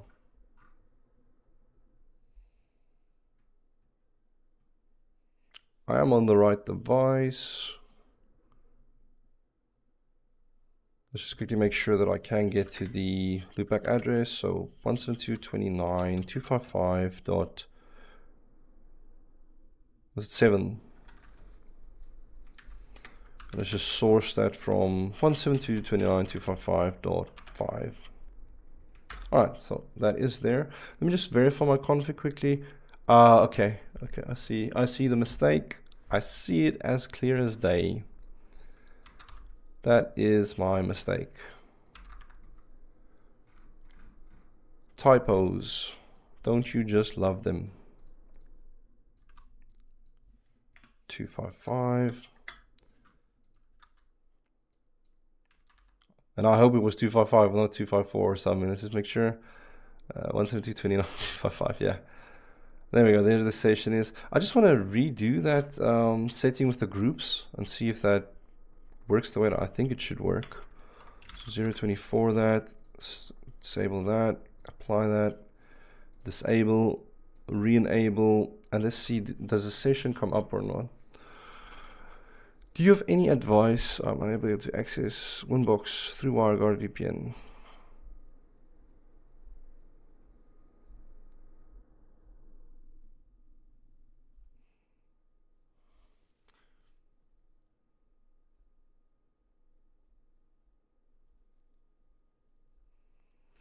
So Gareth, to an extent, yes. So there's a lot of where this is in real life, and maybe not like Daryl pointed out, maybe not like your internet exchange won't come into a provider edge. This you will probably have into a dedicated peering router, or maybe even one of your core routers, like the stuff that goes to the internet.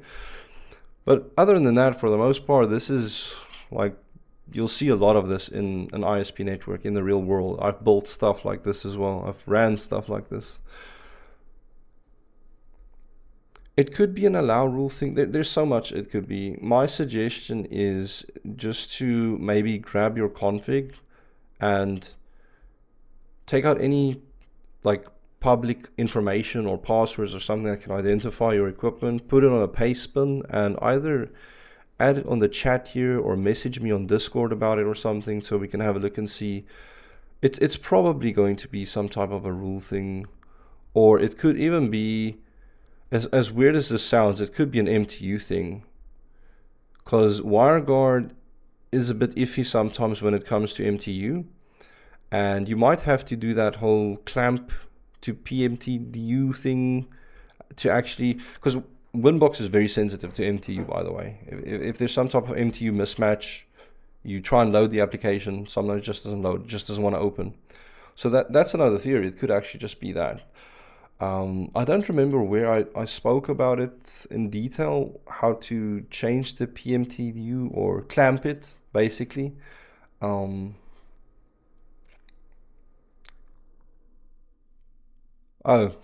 the ChatGPT create your WireGuard. That's another thing. ChatGPT is getting super smart. It's still a little bit dumb when it comes to MikroTik because it doesn't get all the syntaxes right. But the theory is spot on. It knows what it's doing. When you talk to ChatGPT about how a protocol works, it knows it really well. In that extent, ChatGPT is in many aspects smarter than what I am. I mean, I found it funny that a friend and I was busy trying to lab some stuff with some Huawei switches, and we forgot how to factory reset the devices. And we asked ChatGPT, and it told us how to do it. So it's a crazy world. It's a real crazy world right now. All right, my BGP session ain't coming up, so I'm just going to revert that.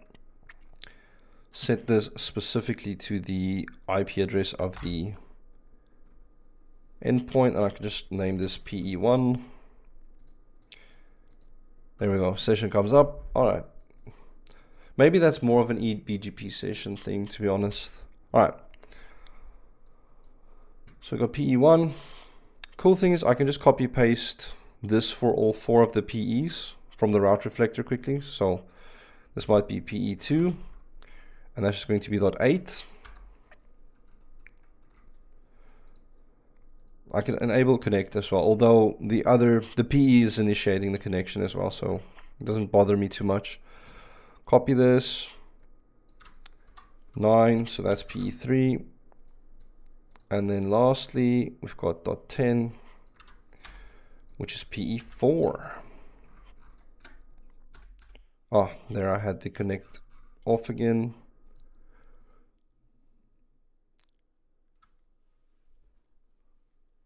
So no, you can use different VRFs for both of them technically. Although it's kind of best practice for your core network to use the main routing table.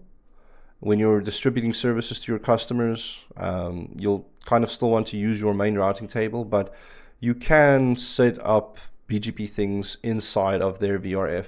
Like this is one of the things I want to do inside this lab as well, as this customer one, they'll have their own VRF, and we will establish the BGP sessions on their VRF to them so we can connect and learn the routes and stuff. So that's something to look forward to as well. Let's just finish up the route reflector stuff. So I've got route reflector 1. We can do route reflector 2 quickly, which is .6, I think. So I'm just going to open up another Winbox session quickly, connect to ROM on, get onto RR2, zoom in a bit. And what we can do is go into our BGP, get into our connections, add a connection, call P1 300. Oh, this numbering is, I don't know. It's making me think about the movie 300, and I don't know if I actually like or dislike that movie, to be honest.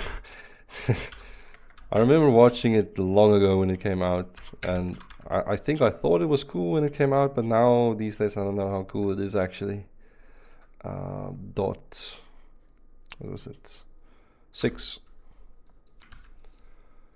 So local is .6. It is an IBGP RR. We are going to connect listen.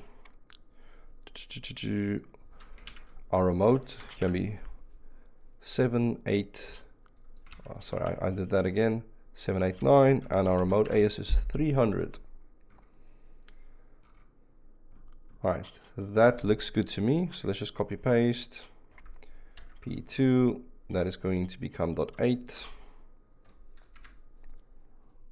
Copy that. It's going to become P3.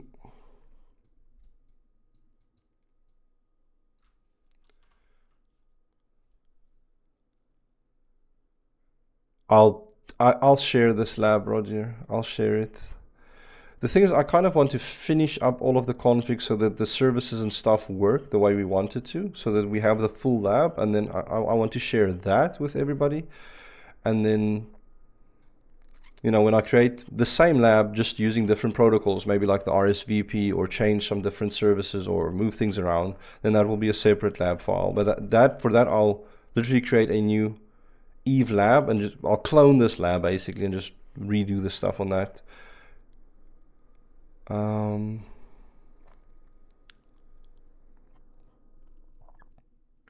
That sounds like it might be the MTU thing, to be honest. Where was I? I was busy adding PE3. It's fine. And then PE4. 10. Alright, okay. There we go. That looks good. So the route reflectors BGP is done. So we technically just need to add. We have 2 sessions. There we go. That's what we like to see. There we go. 2 sessions on PE1. So now we just need to complete the BGP connections on the other PEs, and then we have a pretty good start, to be honest.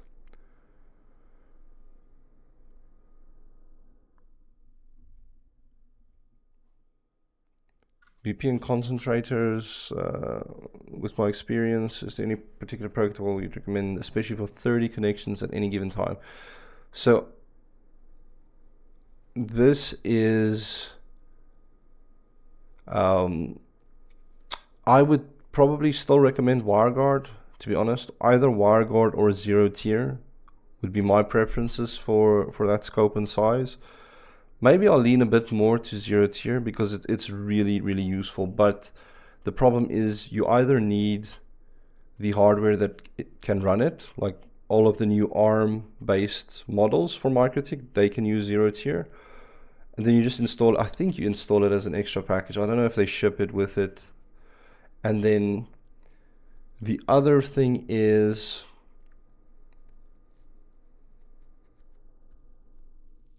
no, I'm going off a tangent. I'm like losing myself in thought in real time. No, zero tier or WireGuard is good, but the point I wanted to make was that zero tier is also, it's very good at knocking through NAT, since you're connecting to the zero tier cloud and it establishes that session back to your client, and then through that session to the cloud it's able to get to all of the other devices. So it's just very nice, especially as a VPN concentrator. The zero tier cloud is the concentrator and everybody just connects to it. Hey Clinton. Yeah, zero tier as a container on CHR also works. It also works. I think I made a video about that and it worked. It's pretty good. It's pretty solid. All right. PE2, 3, 4. Let's just quickly get them done. Maybe I'll do this on the CLI now, so we can go routing, BGP connection, add, name, RR1. We can do a remote.as is 300, remote.address is 172.29.255.5. Then I've got my own AS I need to specify, which is 300. I will connect, yes. I will listen, yes. We need to set our local address, which is going to be 172.29.255.8. I need to set my address families as well. That's going to be IP, IPv6, L2 VPN, and VPN v4. VPN v6, ooh, that's nice. That's interesting. You don't even see that on the GUI. I wonder if that works on the command line. Something to test. Look, that's definitely a good question. What if zero tier gets hacked? I mean, there's always a risk versus functionality and all type of things that you need to weigh. I don't think zero tier will just get hacked. It's kind of like saying the same thing about Tailscale, which does the same thing as zero tier.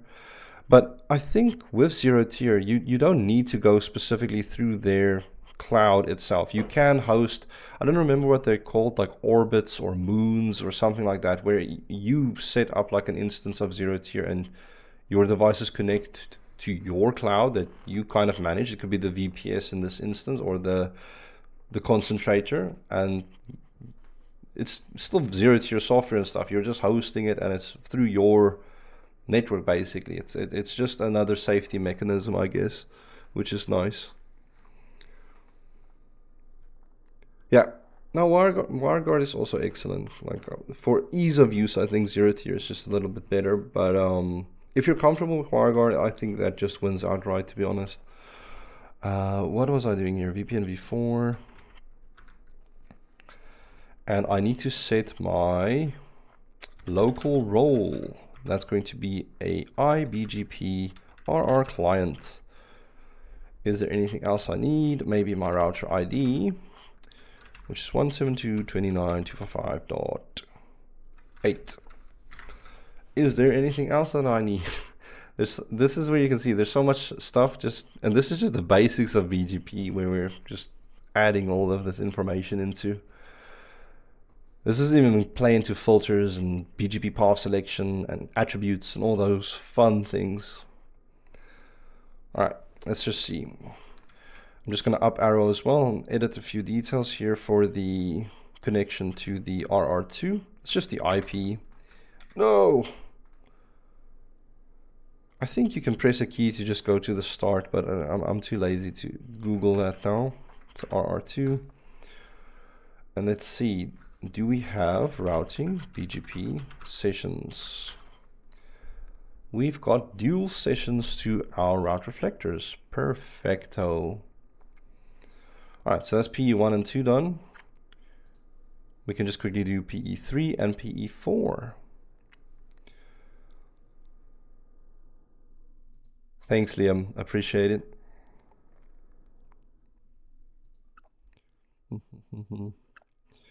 Okay, so PE3, I wonder, do I want to do it through the CLI again, or do I just quickly want to jump onto Winbox? Because it feels a bit quicker to do this part on Winbox, to be honest. So PE3, let's quickly jump on there. Do our route reflector setup. So BGP connection PE, no, not PE, RR1 300. And again, I could just add a template to fill in all of this information. I don't need to statically do it like this. I'm just used to doing it like this. 172.29.255 dot, what are you, 9. So local is this. It is an IBGP RR client. Connect, yes. Listen, yes. Remote AS 300. And this is going to .5. Not adding anything else, so that is just apply, copy RR2 and add the RR2 IP, and I should see my BGP sessions come up. Cool. So now we just need to do the last one. Let's just do it through the CLI for giggles. So routing BGP connection, add name RR1 AS 300 remote dot AS 300 remote dot address 172.29.255.5. Then we need to specify our router ID, which is 172.29.255.10. Our local role is an IBGP client, so IBGP RR client. We've got a local address, which is just our update source if you think about it. So it's 172.29.255.10. And then lastly, we've got, well, not lastly, there's a few more things. We've got our connect, yes, listen, yes, address families. I want to just add all of them. Address families, IP, IPv6, L2 VPN and L3 VPN. VPN v4.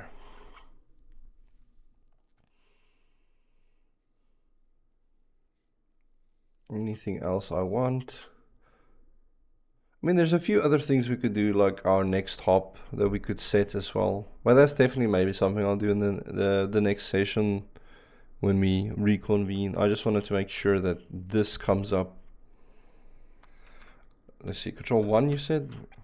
Alt 1? Oh, Control A, Control A. There we go. That definitely works, thank you.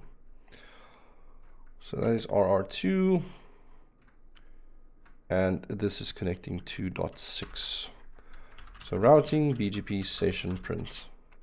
Cool, all our sessions are up. So we have BGP sessions from all our provider edges to our route reflectors.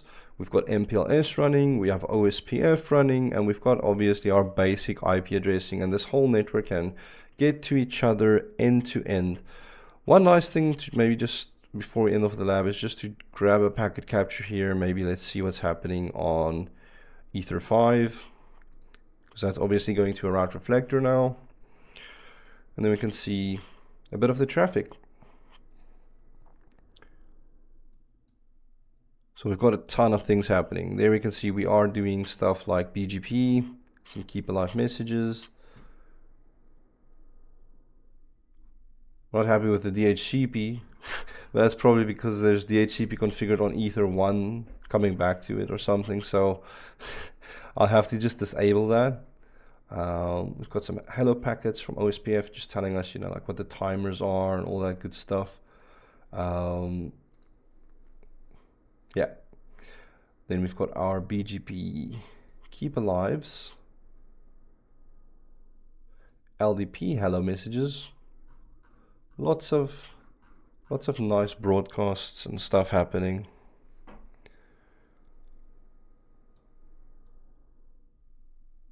The LTE, are you talking about an LTAP? Or which LTE device, like a Chateau, or which one? There's a few of them. I've used quite a few LTAPs before in the field, because they're very lightweight, obviously, and very cheap. And they have stuff like, I think some of the newer ones had like dual SIM swap slots as well, which is quite nice. HAP AX Lite LTE6. I haven't used that. Maybe I'll see if it's cheap enough. Maybe I'll get myself one. To be honest, what I'd really like to do on a physical level for the lab is just get another switch, get another CRS 326 or something, just so we could play with some more of the physical switching features, specifically like the MC lag or M lag or whatever. Yeah, but I think this is a good place for us to be wrapping up this lab now, since we have set up a base core network. Gives us a lot of leeway and stuff that we can play around with in the next lab. I'll probably be doing this the same time next week. So it's around 9 p.m. UTC +1. We've only been busy for what, 2 hours about? So maybe I'll make it an hour earlier and maybe I can stream a bit longer, because I also don't want to get into bed too late either. Otherwise, maybe I'll just stream longer. But yeah, this is where we end off the stream. Guys, I'd really like to thank all of you for joining the stream. I highly appreciate everybody that's been here chatting. It's been pretty lively. You know, I was scared I'd stream and nobody would be joining or nobody would be watching. And I'm glad to see I was wrong. So thank you for proving me wrong. I appreciate it. Catch you guys in the next stream.